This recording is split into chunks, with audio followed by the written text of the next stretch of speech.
I'm Dr. Rich Paxton. I'm a pediatrician with Canyon View Medical Group, and I grew up in Salt Lake City, attended medical school at the University of Utah, and did my training in primary children's, where I'm confident that I got the best training out there in pediatrics. And my wife and our 5 sons and I have lived in Spanish Fort for many years now, and we're a big outdoor family, and we can't think of a better place to live. So I actually decided to pursue medicine when I was a junior in high school, and I realized that my plan A, which was to be a professional baseball player, was not going to work out because I was 5'6" and 115. So I figured I needed to have a plan B, and I was getting good grades, and a lot of people said, hey, you should become a doctor, and I thought, maybe I should. And that's when I decided to pursue medicine.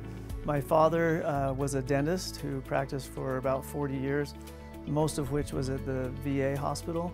And so I had a little bit of experience with regard to taking care of patients, and I thought that that was a field that I could greatly enjoy.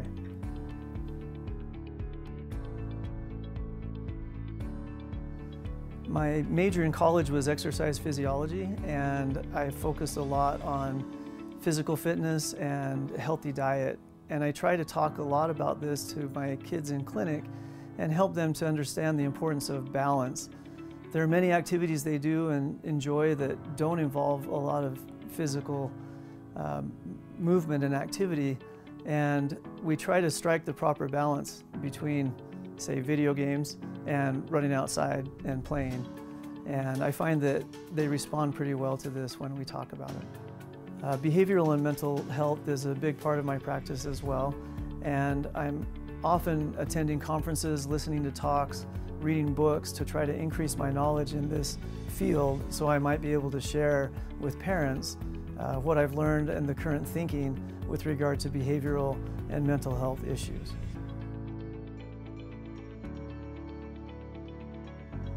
What I enjoy most about my practice of pediatrics is interacting with the children and their families, and I find that this is very meaningful and fulfilling, and I laugh every day in clinic because of the funny things that are said, and have so much fun talking with these children and their families. I've also greatly enjoyed increasing visits with teenagers as my practice has matured, and I take care of a lot more teens. And it's fun to see how they're shaping their lives and beginning to think about their futures as well. And I feel that I can do the most good in pediatrics if I focus on prevention. And I try to talk a lot about what to expect, and maybe if I see the beginnings of a problem, I can discuss that and hopefully guide patients and their families towards better outcomes.